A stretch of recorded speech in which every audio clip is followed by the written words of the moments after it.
आकाशवाणी जम्मू है। हून तुस श्रुति खजूरिया कोला खबरां सुनो। पैहले मुक्ख खबरां। मुक्ख सचिव अरुण कुमार मेहता होरें जम्मू श्रीनगर राष्ट्रीय जरनैली शिड़क पर ट्रैफिक सरबंधी स्थिति दा जायजा लैता। उनें ट्रैफिक नियमें दी सख्ती नै पालमा ते जरनैली शिड़क पर जारी कम्में गी बेल्ले सिर पूरा करने दे निर्देश दित्ते। भद्रवाह च आयोजित जम्मू कश्मीर दी पैहली स्नो मैराथन च 135 लोकें हिस्सा लेआ। जम्मू कश्मीर दी सरकारै राष्ट्र विरोधी गतिविधिएं च शामल होने करी 3 मुलाजमें गी सेवा शा बर्खास्त करी दित्ता ऐ ते भारतीय जनता पार्टी ते भारतीय जनता युवा मोर्चा नै आतंकवादिएं आसेआ पुलवामा दे अच्चन ग्रां च इक आम माहनू दी हत्या दी सख्त निंदेआ कीती ऐ। खबरें दी तफसील कन्नै विजय बजाज। मुक्ख सचिव डॉ अरुण कुमार मेहता होरें जम्मू श्रीनगर राष्ट्रीय जरनैली शिड़कै पर गड्डिएं दी आओजाई सरबंधी स्थिति दा जायजा लैने आस्तै कल वर्चुअल तरीके कन्नै इक बैठक लोआई। इस दौरान उनें कैफेटेरिया मोड़ ते मेहड़ इलाकें च शिड़क दे तबाह होए दे हिस्सें गी परतियै बहाल करने सरबंधी कम्में दी रफ्तार दी समीक्षा कीती। मुक्ख सचिव होरें ट्रैफिक मैह्कमे गी निर्देश दित्ता जे ओह् तबाह होए दे इनें हिस्सें पर अपने अमले दी बाद्धू तैनाती यकीनी बना। डॉ मेहता होरें ट्रैफिक पुलस पर जोर पाया जे ओह् सूचनाएं ते संचार आह्ला इक तगड़ा सरिस्ता अमल च आह्न्नै तां जे बक्ख-बक्ख महत्वपूर्ण थाह्रें जिआं काजीगुंड, बनिहाल, रामबन, शेरबीबी, पंथेआल ते मेहड़ वगैरा पर बड्डी मोटर गड्डिएं गी असरदार तरीके कन्नै नियंत्रित कीता जाई सकै।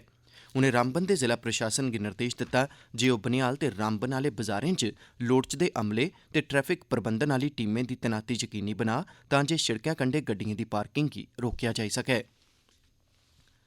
सिफर थमां घट्ट तापमान ते 11,000 फुट शा मती उंचाई दे बावजूद जम्मू कश्मीर दी पैह्ली स्नो मैराथन च 135 लोकें पूरे जोश कन्नै हिस्सा लैता।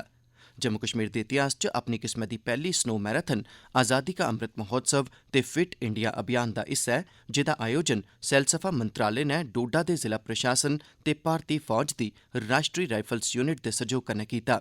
इसदा मकसद सैलसफा अभियान गी बढ़ावा देना ते दूर दरेडे इलाकें च सैलानिएं गी आकर्षित करना ऐ। मुल्ख भरै थमां आए दे 135 प्रतिभागिएं च मती गिनतरी च महिलाएं बी त्रौं श्रेणिएं 5 किलोमीटर, 15 किलोमीटर ते 25 किलोमीटर आह्ली श्रेणिएं च हिस्सा लैता। साढ़े संवाददाता कन्नै गल्ल करदे होई इक प्रतिभागी ने आखेआ, मेरा नाम योशिता है। मैं बीएड सेमेस्टर 4 की स्टूडेंट हूँ। आज हमने इसमें पार्टिसिपेट किया है 5 किलोमीटर रेस में। जब हम और ये जम्मू एंड कश्मीर का पहला स्नो मैराथन है हिस्ट्री में जो पहली बार हो रहा है, तो हमें बहुत अच्छा लगा इसमें पार्टिसिपेट कर। जम्मू कश्मीर दी सरकारै भारत दे संविधान दी दफा 311 तैह्त 3 कर्मचारिएं गी बर्खास्त करी दित्ता ऐ। एह् बर्खास्तगी राष्ट्र बरोधी गतिविधिएं च शामल होने दे सरबंधै च कीती गेई ऐ। आकाशवाणी जम्मू दे संवाददाता दी रिपोर्ट मुजब एह् कर्मचारी आतंकवादी गतिविधिएं ते नशीले पदार्थें दी तस्करी जनेह् कम्में च मुलव्वस दस्से जा'रदे न। इनें कर्मचारिएं च प्रधानमंत्री ग्राम सड़क योजना तैह्त कम्म करा'रदा इक जूनियर इंजीनियर, समाज कल्याण मैह्कमे च तैनात कर्मचारी ते रियासी दे म्हौर इलाके दे सरकारी मिडल स्कूल च लग्गे दा इक अध्यापक शामल ऐ। जम्मू कश्मीर च भारत दे संविधान दी दफा 311 तैह्त अजें तोड़ी 44 सरकारी मुलाजमें गी बर्खास्त कीता जाई चुके दा ऐ।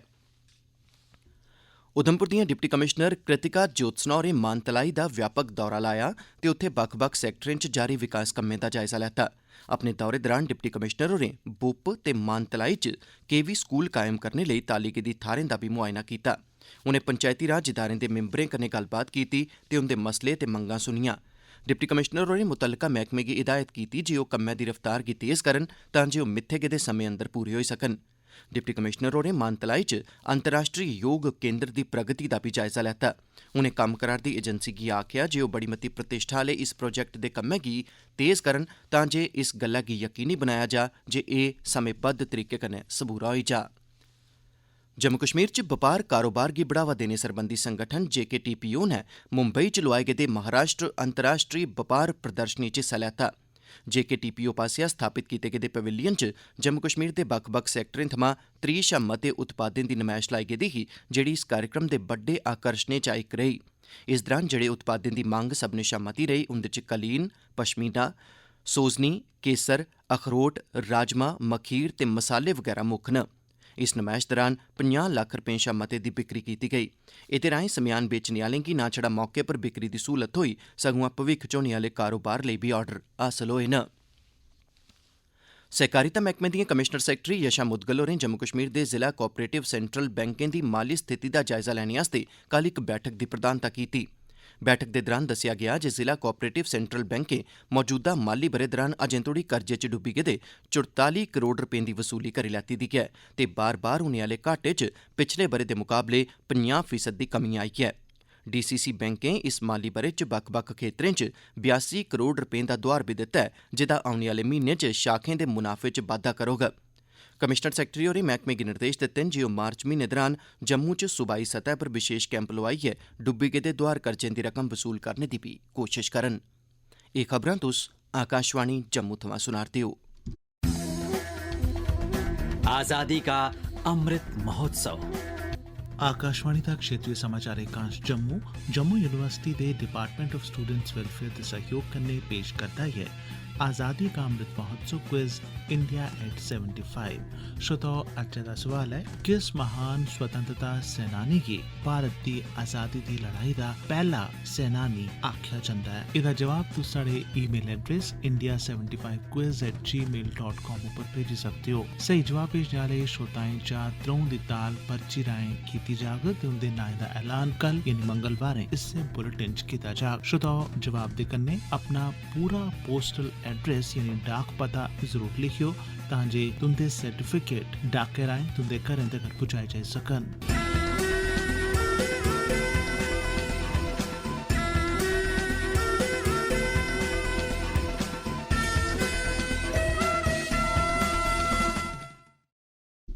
हुन बाकी दियें खबरें कन्नै श्रुति खजूरिया।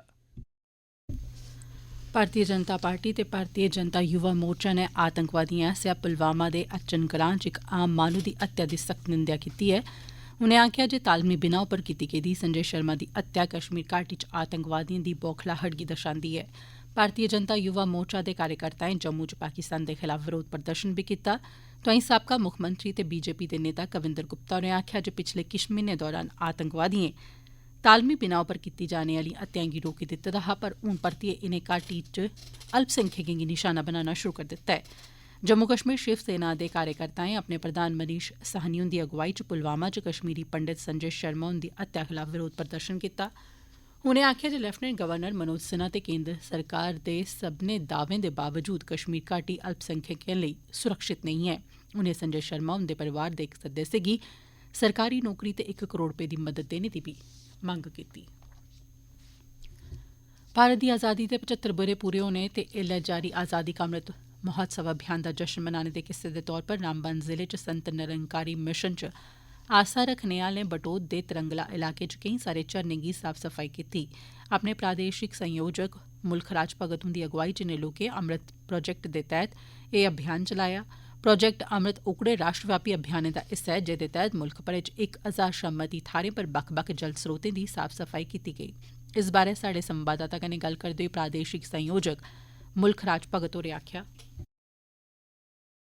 अभियान चलाया जा रहा है, जिसके साथ ही हम बटोत के आज सारे संत महात्मा जो थे यहाँ पर भी बोलियों की सफाई कर रहे थे। पूरे देश के अंदर आजादी का अमृत महोत्सव बनाया जा रहा है। इस मौके पर हमने ये अभियान चलाया, बहुत अच्छे संकेत हैं।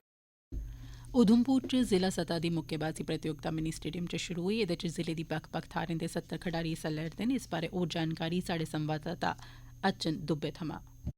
इस चैंपियनशिप च जिले दे बक्ख-बक्ख इलाके दे तकरीबन 70 खिलाड़ी हिस्सा लै दे न। शशि कुमार शर्मा, निदेशक शिक्षा सरकारी डिग्री कालेज रियासी, उद्घाटन समारोह दे मुक्ख परौह्ने हे। शशि कुमार होरें इस प्रतियोगिता च हिस्सा लै करदे खिलाड़ियें गी सच्ची खेढ भावना कन्नै इस खेढै गी खेलने दी सलाह दित्ती ते जिले च मुक्केबाजी उभारने आस्तै संस्था समिति दे जतनें गी बी बधाई ते सराह्ना कीती। उधमपुर थमां डोगरी खबरें लेई अचिन दुबे।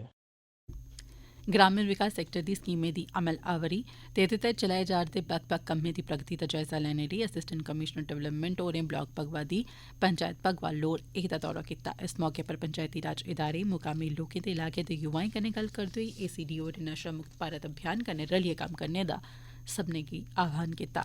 उनें स्वच्छ भारत अभियान, मनरेगा स्कीम ते वजीफे सरबंधी NMMS दे मकसद गी उजागर कीता। उनें सब्भनें सरबंधी धड़ें ते ग्रामीण विकास मैह्कमे सरबंधी प्रशासन गी किट्ठे रलियै ग्रामीण इलाकें च स्वच्छ भारत अभियान दी कारगर अमल आवरी गी यकीनी करने लेई आखेआ तां जे तय ते लक्षित नतीजें गी हासल कीता जाई सकै। अखीरै च खास खबरां इक बारी परतियै। मुक्ख सचिव अरुण कुमार मेहता होरें जम्मू श्रीनगर राष्ट्रीय जरनैली शिड़कै पर ट्रैफिक सरबंधी स्थिति दा जायजा लैता। उनें ट्रैफिक नियमें दी सख्ती नै पालमा ते जरनैली शिड़कै पर जारी कम्में गी बेल्लै सिर सबूरा करने दे निर्देश दित्ते। भद्रवाह च आयोजित जम्मू कश्मीर दी पैह्ली स्नो मैराथन च 135 लोकें हिस्सा लैता। जम्मू कश्मीर दी सरकारै राष्ट्र बरोधी गतिविधिएं च शामल होने करी 3 मुलाजमें गी सेवा शा बरखास्त करी दित्ता ऐ ते भारतीय जनता पार्टी ते भारतीय जनता युवा मोर्चा ने आतंकवादिएं पास्सेआ पुलवामा दे अर्चन ग्रां च इक आम माह्नुऐ दी हत्या दी सख्त निंदेआ कीती ऐ। एह्दे कन्नै गै खबरें दा एह् बुलेटिन समाप्त होआ।